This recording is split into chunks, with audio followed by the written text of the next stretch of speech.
the next 2 to 3 hours in the discussion of this major unit of pediatric medicine, which is very important for written as well as for talks. For clinical, I would say neonatology is not important for long and short case because none of the cases from neonatology comes in long and short case. So this topic is important for written exam as well as talks. So starting with the name of Allah, Bismillah Rahman Rahim. Before starting the lecture, I would like all of you to keep in mind that you have to think positive while preparing for the exam. You need to be strong, encouraged, happy, motivated, enterprising, imaginative, optimistic, and determined. Because when you'll be thinking positively that you will, inshallah, do good preparation and pass the exam, only then you can do it. Okay, so see these two MCQs and please type the answers for both of these in the chat box. So my lecture will be having a few slides that will make you feel less bored. Please type the answers in the chat box. I'll be back in a minute.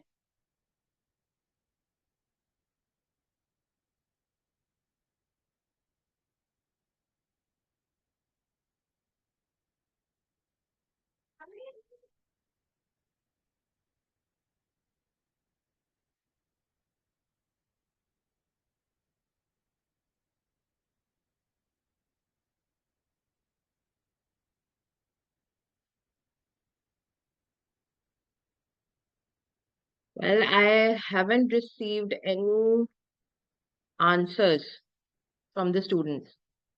Please type anything so that I feel that you guys are listening. Anyway, the first MCQ is that major causes neonatal mortality in full term newborn is.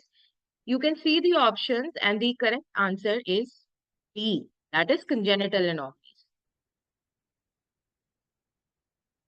For question number 2, it states that generalized edema of the newborn may occur in the following conditions.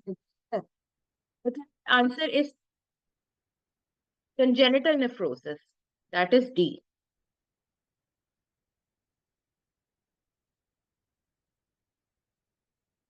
I will confirm the answer for question number 2 later on when we'll take a break. I'm not sure about the answer. So I'll tell you the answer of question number 2 later on. Now moving toward the first topic. Okay. 5 minutes break after every half an hour to freshen up. The first topic we are going to discuss today is prematurity. As you can see, this is a screenshot from the Nelson textbook of pediatrics, the table 19.3 that states various risk factors for preterm birth. The risk factors can be fetal, placental, uterine, maternal, and others. You can read the list. And the other images that show the Ballard scoring method, which is used to assess the gestational age of the newborn when the mother is unsure of dates. So it has some physical maturity factors and some neuromuscular maturity factors. And then there is maturity rating. But for exam purpose, you're not supposed to learn this Ballard scoring. You just need to, keep in mind what the various factors are to be assessed during Ballard scoring. Okay, yes, I've got a feedback that the images are not visible. Well, I can provide you the images later on. And yes, inshallah, from the next lecture, I'll take care of this.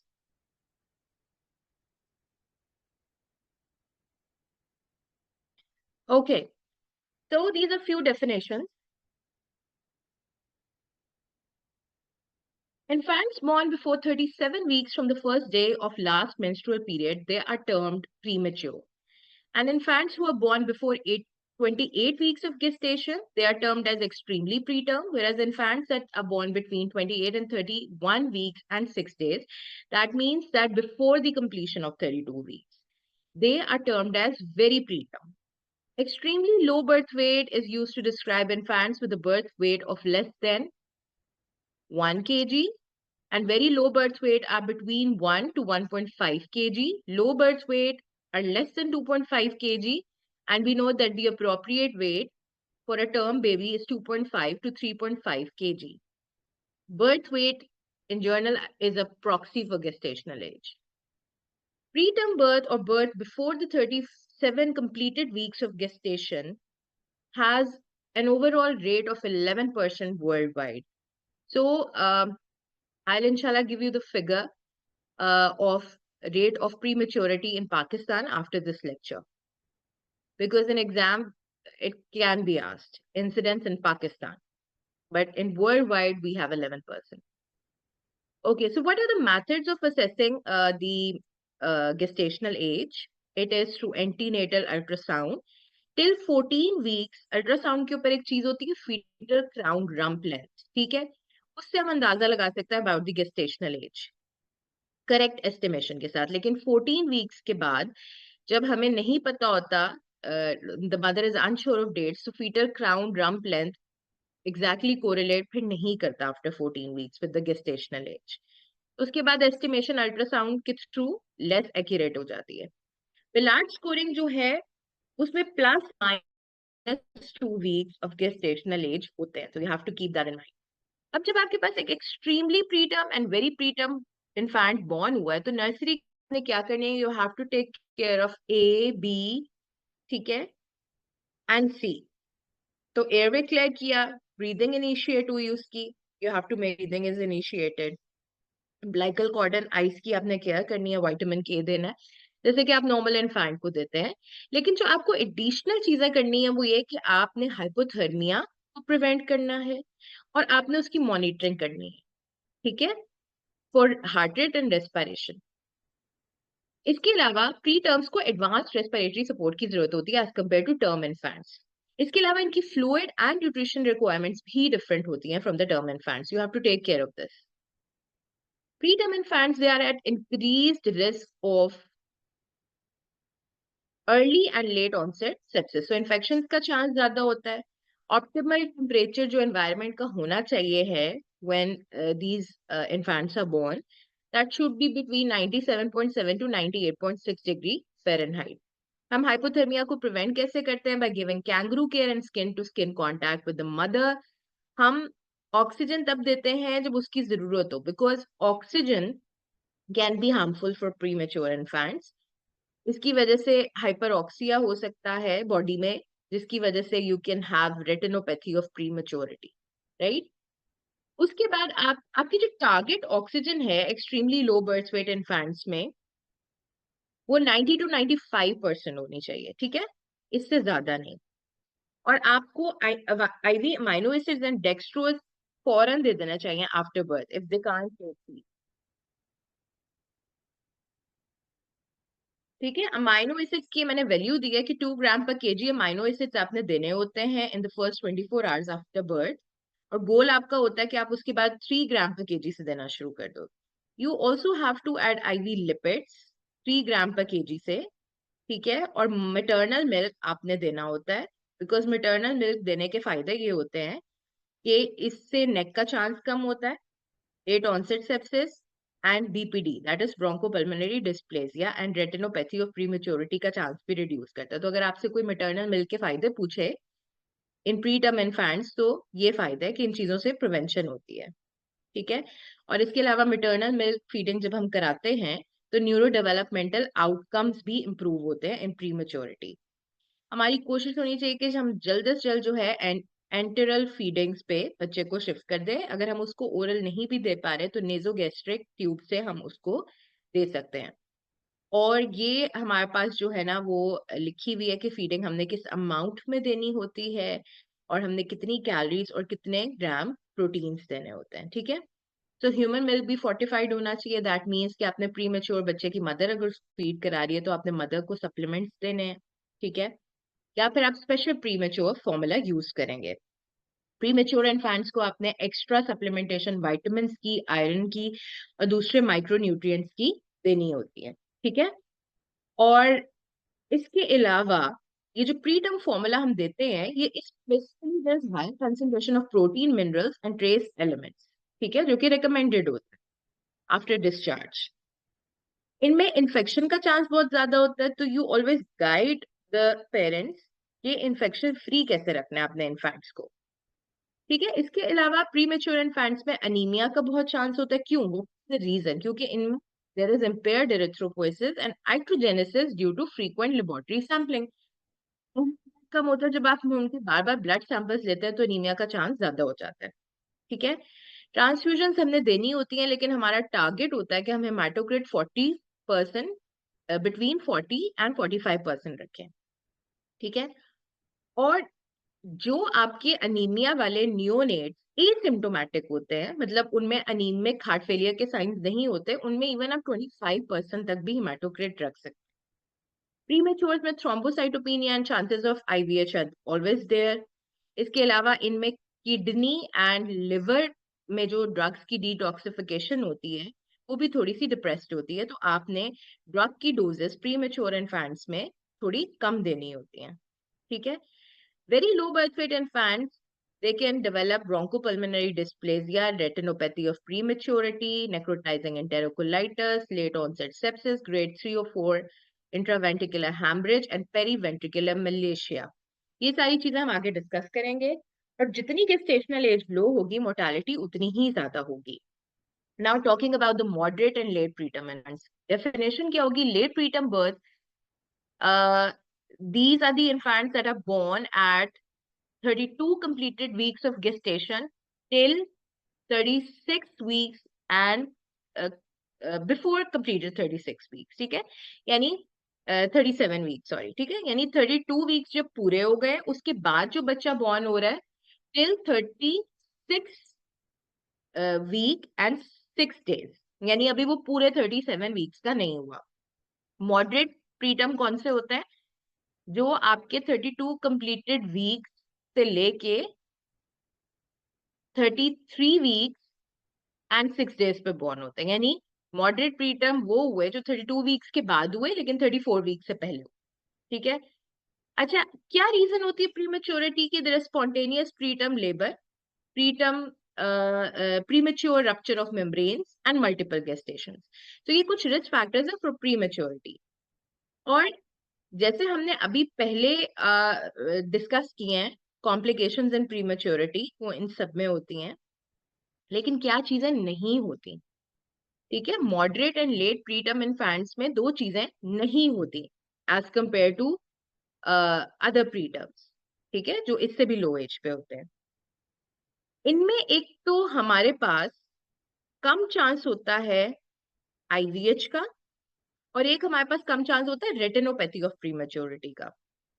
तो moderate preterm infant जिनका specially wait 1.5 kg से ज्यादा, उनमें बहुत कम chance होता है IVH का।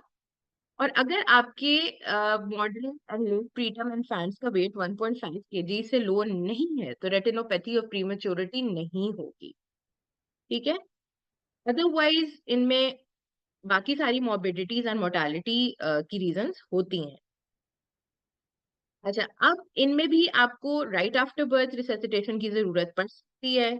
ठीक है, और सारी कॉम्प्लिकेशंस हो सकती है। अच्छा, later on in life they can have higher risk of low school readiness at kindergarten and increased risk of academic difficulties in childhood. हम किसको कहते हैं? 37 completed weeks से लेके 39 completed weeks of gestation तक होता है। फुल टर्म होगा जो 39 टू 40 completed weeks, यानी इन 2 weeks के दौरान होगा। Sorry, 39 completed weeks and 41 completed weeks। 41 weeks of gestation के बाद जो बच्चा होगा उसको हम लेट टर्म या पोस्ट टर्म कहेंगे। अच्छा, एक टर्म होती है स्मॉल फॉर गेस्टेशनल एज, वो डिफरेंट है। Intrauterine growth restriction is another term, वो थोड़ी डिफरेंट है। प्री टर्म लो बर्थ वेट, ये थोड़ी सी स्लाइटली डिफरेंट चीज है। The diagnosis of small for gestational age doesn't differentiate between normal growth potential and a pathological or growth restricted state in utero। यानी इससे हमें ये नहीं पता चलता कि उस बच्चे का वैसे ही पोटेंशियल कम ग्रोथ का था, पैथोलॉजिकल इवेंट की वजह से वो लो बर्थ वेट है या स्मॉल फॉर गेस्टेशनल एज है। ठीक है, आईयूजीआर हम टर्म यूज करते हैं diagnosis to describe fetus who fails to reach in utero growth potential, often diagnosed by the obstetrician using intrauterine growth curves and measures of compromise. आपको पता है कि बर्थ से पहले एंटीनेटल स्कैन पे obstetricians he and radiologist label कर देते हैं कि दिस IUGR। ठीक है। This Mayar is independent of growth centile at birth. So small for gestational age की तरह हम इस को ग्रोथ सेंटाइल के अकॉर्डिंगली नहीं लेबल करें। Not all infants with IUGR are SJA, and similarly, not all infants who are SJA have IUGR. ठीक है? I hope you understand this point. कोई भी चीज आपने पूछनी हो, you can ask. Now we'll be discussing IUGR in detail. It's indicative of compromise in utero and is associated with medical conditions that interfere with the circulation and efficiency of the placenta. ठीक है? तो placenta के उसकी वजह से IUGR हो सकता है। उसके बाद ये बच्चे जो हैं वो IUGR होने के साथ साथ लो बर्थ वेट भी हो सकते हैं और इनकी प्रीमेच्योर भी बॉर्न हो सकते हैं। तो प्रीमेच्योरिटी का ताल्लुक गेस्टेशनल एज से है। लो बर्थ वेट हम कहते हैं कि उसका बर्थ वेट कम है, लेकिन prematurity and low birth weight की रीजन भी IUGR की reason could be placental insufficiency. ठीक है। अच्छा, IUGR is associated with decreased insulin production और insulin like growth factor at the receptor level। ठीक है। तो इससे होता क्या है बेसिकली कि IUGR बच्चों में ट्रांजिएंट नियोनेटल डायबिटीज हो सकती है। ठीक है। Sorry, infants who have transient neonatal diabetes they can be IUGR। तो हमने IUGR बच्चों में देखना होता है कि उनको neonatal diabetes तो नहीं है। Okay, but this point is not that important. IUGR may be a normal fetal response to nutritional or oxygen deprivation. Therefore, issue is not the IUGR, but rather the ongoing risk of fetal malnutrition or hypoxia. So, असली concern IUGR में क्या है कि fetal malnutrition है या fetal hypoxia है. IUGR is often classified as reduced growth that is symmetric. अगर head circumference भी लो है, लेंथ भी कम है, वेट भी कम है, तो ये आपका सिमेट्रिक IUGR हो गया। और अगर relative sparing of head growth है, यानी हेड साइज इज नॉर्मल लेकिन वेट एंड लेंथ कम है बच्चे की, दिस इज एसिमेट्रिक IUGR। ठीक है। सिमेट्रिक IUGR जिसमें सारी चीजें कम होती है, that has an earlier onset in the first trimester of pregnancy and is associated with diseases that seriously affect fetal cell number। तो फर्स्ट ट्राइमेस्टर प्रेगनेंसी में अगर कोई रीजन बनती है तो उसकी वजह से IUGR होगा। ठीक है। और क्रोमोसोमल या जेनेटिक इश्यूज या टेरेटोजेनिक इफेक्ट्स की वजह से सिमेट्रिक IUGR होता है। Asymmetric IUGR is often of late onset in the second half of pregnancy। तो अगर second half of pregnancy में कोई इंसल्ट हुई है तो asymmetric IUGR इन्फेंट बॉर्न होगा। ठीक है। तो इस चीज को याद रखिएगा कि symmetric IUGR first trimester pregnancy में इंसल्ट की वजह से होता है और asymmetric second half of pregnancy में इंसल्ट की वजह से होता है। IUGR is associated with increased risk of cardiovascular disease across the lifespan। सारी जिंदगी चांस होगा कार्डियोवास्कुलर डिजीज का। Both SJA and IUGR are associated with an increased risk of neurodevelopmental impairment। तो neurodevelopmental impairment तो होगी, साथ में increased risk of cardiovascular disease भी होगा। अच्छा, स्मॉल फॉर गेस्टेशनल एज है तो फिर एक large for gestational age infants भी टर्म यूज होगी। These are the infants with birth weight more than 90th centile for gestational age। Neonatal mortality rates decrease with increasing birth weight until approximately 4,000 gram, after which they increase। इसका मतलब ये है कि हम ये कहते हैं कि जितना लो बर्थ वेट, जितनी लो गेस्टेशनल एज, नियोनेटल मोर्टालिटी का चांस ज्यादा है। लेकिन जब बच्चा 4 kg से ऊपर जाना शुरू होगा तो अगेन मोर्टालिटी का चांस ज्यादा होना शुरू हो जाएगा। Large for gestational age infants, regardless of their gestational age, have a higher incidence of shoulder dystocia। बड़ा साइज होने की वजह से shoulder dystocia and birth injuries का चांस होगा, जिसमें आपका cervical and brachial plexus की injuries, phrenic nerve का damage with the paralysis of diaphragm, clavicles का fracture, cephal hematoma, subdural hematomas, ecchymosis of the head and face। Even large infants में hypoglycemia and polycythemia का chance होता है। And there is an increased chance of congenital anomalies, especially congenital heart disease। Now, what are postterm infants? These are the infants that are born after 42 completed weeks of gestation। ठीक है। यानी कि 294 days of gestation हो चुके होते हैं। ठीक है। और ये डेज हम कैलकुलेट करते हैं from the mother's LMP। The causes of post term infants, ठीक है, कॉजेज अननोन है, ठीक है, लेकिन वी से कि जेनेटिक इन्फ्लुएंसेस होते हैं और defects in fetal production of parturition hormones होते हैं, ठीक है, यानी बर्थ हार्मोन्स के प्रोडक्शन में डिफेक्ट होने की वजह से डिलीवरी नहीं हो रही होती।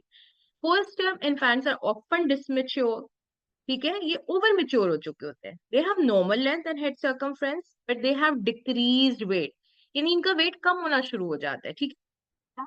impaired nutritional supply from plus insufficiency, plus insufficiency शुरू हो जाती है जिसकी वजह से ये malnourished होना शुरू हो जाते हैं, ठीक है, न्यूट्रिशनल इम्बैलेंस शुरू हो जाती है, वेट लॉस शुरू हो जाता है। इसके अलावा इनमें कुछ फिजिकल साइंस होते हैं बहुत टिपिकल, स्क्वेमेटेड स्किन होती है, लॉन्ग नेल्स होते हैं, ठीक है, abundant हेयर ग्रोथ बहुत ज्यादा होगी, स्किन पेल होना शुरू हो जाती है, अलर्ट सी लुक होती है इनकी when they are born, skin loose हो जाती है especially around the thighs and butt, ठीक है, एंड ऐसे लगता है कि दे आर लूजिंग वेट, ठीक है, ये जब आपकी स्किन लूज हो जाती है तो that's an indication that they are losing wait.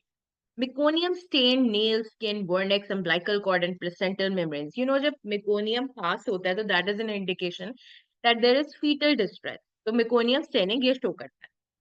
और पोस्ट मेच्योरिटी की कॉम्प्लिकेशंस क्या होती हैं? पेरिनेटल डिप्रेशन, ठीक है, मेकोनियम एस्पिरेशन सिंड्रोम का चांस ज्यादा हो जाता है, persistent pulmonary hypertension, hypoglycaemia, hypocalcaemia and polycythaemia, ठीक है, तो कुछ आपकी इवन फीचर्स प्री मैच्योरिटी से भी सिमिलर है। अब ये टेबल है, ये भी मैंने नेल्सन से लिया है, that is 119.5 which shows neonatal morbidities associated with prematurity, ठीक है। अब नियोनेटल मॉर्बिडिटीज आरडीएस हो सकता है, bronchopulmonary dysplasia, pneumothorax, pneumomediastinum, interstitial emphysema, congenital pneumonia and apnoea, PDA का चांस ज्यादा हो जाता है, हाइपोटेंशन का, bradycardia associated with apnoea, anaemia का चांस ज्यादा हो जाता है, ठीक है, poor GI motility, necrotizing enterocolitis, hyperbilirubinemia, spontaneous gastrointestinal isolated perforation, और अगर metabolic या endocrine morbidities की बात करें तो we can have hypocalcemia, hypoglycemia, glycemia, even hyperglycemia, although hypoglycemia is more common. Metabolic acidosis, hypothermia, ठीक है, euthyroid but low thyroxine status, तो इनमें एक ट्रांजिएंट हाइपोथायरॉइडिज्म भी आ जाता है, ऑस्टियोपेनिया, सेंट्रल नर्वस सिस्टम में आईवीएच का, देन पेरीवेंट्रिकुलर ल्यूकोमलेशिया का चांस ज्यादा हो जाता है, फिट्स का, retinopathy of prematurity and deafness का चांस भी ज्यादा हो जाता है। We can have electrolyte disturbances like hyponatraemia, hypernatraemia, hyperkalaemia, RTA का चांस ज्यादा हो जाता है, रीनल ग्लाइकोज यूरिया का एडिमा डेवलप हो जाता है, एंड ऑफ कोर्स इन्फेक्शंस का चांस ज्यादा होता है। तो this is the list of neonatal morbidities associated with prematurity. Okay जी, नाउ अब हम एक एमसीक्यू देखेंगे। One of the following is a common neonatal respiratory problem associated with premature infants, ठीक है। अच्छा, अब broncho pulmonary dysplasia, congenital pneumonia, pneumothorax, pneumomediastinum, apnoea, ये पांचों के पांचों नियोनेट प्रीमेच्योरिटी में ये पांचों की पांचों चीजें होती हैं। एमसीक्यू ऐड करने का मकसद ये था कि आपकी चॉइसेस सारी सही हो सकती हैं लेकिन आपने most appropriate, now they have asked is a common, common इनमें सबसे ज्यादा आती है, ठीक है, you got that point. Please कुछ चैट बॉक्स में थोड़ा सा लिखते जाएं। अच्छा जी, अब ये पिक्चर है, ये एक डिस्ट्रैक्टर है, ठीक है, is not related to prematurity, लेकिन हम थोड़ा सा आपको साथ साथ एक थोड़ा सा वार्म अप करेंगे कि आपने जब रिटर्न की तैयारी करनी है तो आपने साथ साथ टॉक्स की भी चीजों को देखते जाना है, ठीक है। तो ये पिक्चर में क्या है, please type in the chat box, जल्दी से मुझे टाइप करके बताएं कि ये क्या है।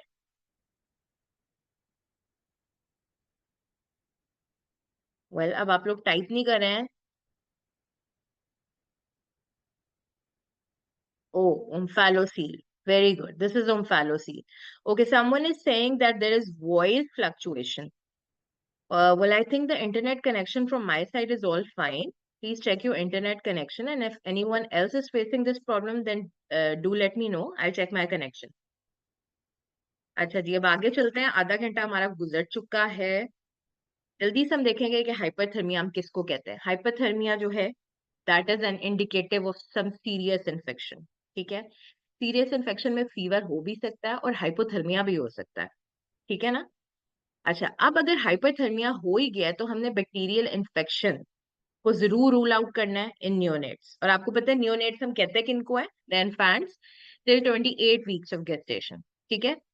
हाइपोथर्मिया हम लेबल कब करेंगे, जब आपका rectal temperature more than 100.5 degree Fahrenheit होगा। सेल्सियस में भी मैंने मेंशन कर दिया, लेकिन क्योंकि हम क्लिनिकली अक्सर फ़ारेनहाइट में टेम्परेचर देख रहे होते हैं, तो आपको दोनों फिगर्स पता होनी चाहिए, एमसीक्यू में दे कैन आस्क यू, ठीक है। अच्छा सॉरी, यहाँ पे ओके यस, एवेल्युएशन में आपने ब्लड कल्चर्स आपने जरूर कराने हैं, ठीक है। सीएसएफ करें, उसका कल्चर करें, ब्लड कल्चर, यूरिन कल्चर, तो आपने सारे कल्चर्स कर लेने हैं, ठीक है। अगर फीवर बर्थ के फौरन बाद हो गया तो एकदम से तो इन्फेक्शन नहीं हुआ, तो रीजन कुड बी कि मे बी आपने ओवरवार्म कर दिया बच्चे को, या मदर फीवर था तो मदर की इन्फेक्शन फौरन बच्चे में आ गई है, या इवन मैटरनल एपिड्यूरल एनाल्जेसिया की अफेक्ट की वजह से भी बच्चे में हाइपरथर्मिया हो सकता है, ठीक है। हो सकता है कि आपने जिस कमरे में बच्चे को रखा है उस रूम का टेम्परेचर बहुत ज्यादा है, ठीक है, ओवर हीटेड कमरा है, ठीक है। इसके अलावा डिहाइड्रेशन जो है वो भी हाइपरथर्मिया का एक कॉज। हाइपोथर्मिया किसे कहेंगे, हाइपोथर्मिया जो है ना, जब अनएक्सप्लेन्ड होगा तो वो most likely because of infection या बिकॉज ऑफ हीमोडायनामिक इंस्टेबिलिटी होगा, ठीक है। तो आपने क्या करना है कि बच्चे को बॉर्न होते साथ ही आपने एक रेडिएंट वार्मर के नीचे रखना है, लेकिन ऑब्वियसली आपने ये ध्यान रखना है कि वो ओवर वार्म ना, ठीक है। और कोल्ड स्ट्रेस जो है वो क्या कॉज कर सकता है, हाइपोथर्मिया की वजह से सबसे पहले तो एपनिया, ब्रेडिकार्डिया हो सकता है, रेस्पिरेटरी डिस्ट्रेस हो सकता है, हाइपोग्लाइसीमिया हो सकता है। और बच्चा हाइपोथर्मिक होने की वजह से प्रॉपरली फीड भी नहीं करता तो मजीद हाइपोग्लाइसीमिया के चांसेस बढ़ते हैं, ठीक है। तो बच्चों को नॉर्मोथर्मिक रखना बहुत जरूरी है। और इवन जो very low birth weight infants होते हैं उनके लिए आप plastic wraps, radiant warmers, thermal mattresses वगैरह का भी यूज कर सकते हैं, ठीक है। सिर्फ रेडिएंट वार्मर इनफ नहीं होता है ऐसे बच्चों के लिए। हाइपोकैल्सीमिया यानी कैल्शियम लो हो जाएगा अगर बच्चों में, तो क्या होगा, इरिटेबिलिटी होगी, जिटरीनेस होगी, clonus and seizures can be there. अगर आप ईसीजी कराएं तो you can have prolong QT interval. और basically the cause is that the cause may simply represent an exaggerated physiological decrease in serum calcium level within the first 24 hours of life. अच्छा, normal physiological भी 24 hours of life के अंदर अंदर calcium थोड़ा लो हो सकता है, लेकिन हाइपोकैल्सीमिया में भी because of some pathological condition such as genetic disorder, जिसमें DiGeorge syndrome, prematurity, growth restriction, perinatal hypoxia, even अगर किसी बच्चे में हाइपोमैग्नीसीमिया है तो उसमें भी हाइपोकैल्सीमिया हो सकता है।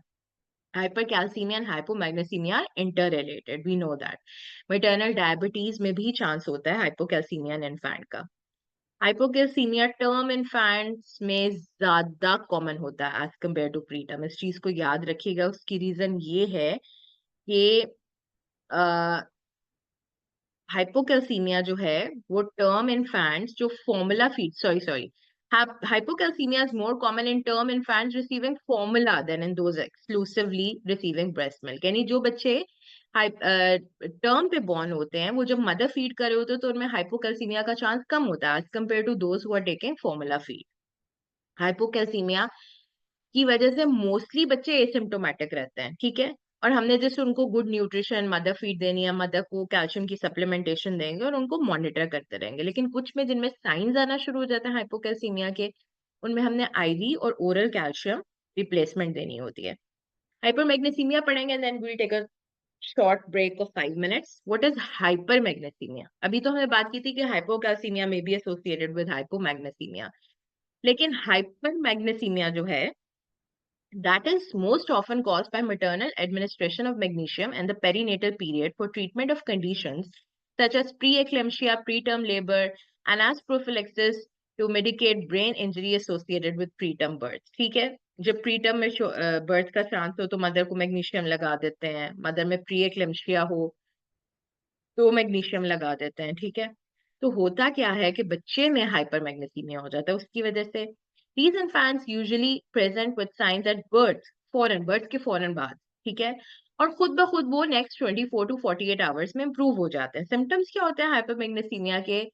रेस्पिरेटरी डिप्रेशन हो सकता है, hypotonia, lethargy and feeding intolerance. ठीक है, हमने हाइपरमैग्नीसीमिया में कोई ट्रीटमेंट देना ही नहीं होता, ये खुद ब खुद ही ठीक हो जाता है। ठीक है, now half hour has passed, so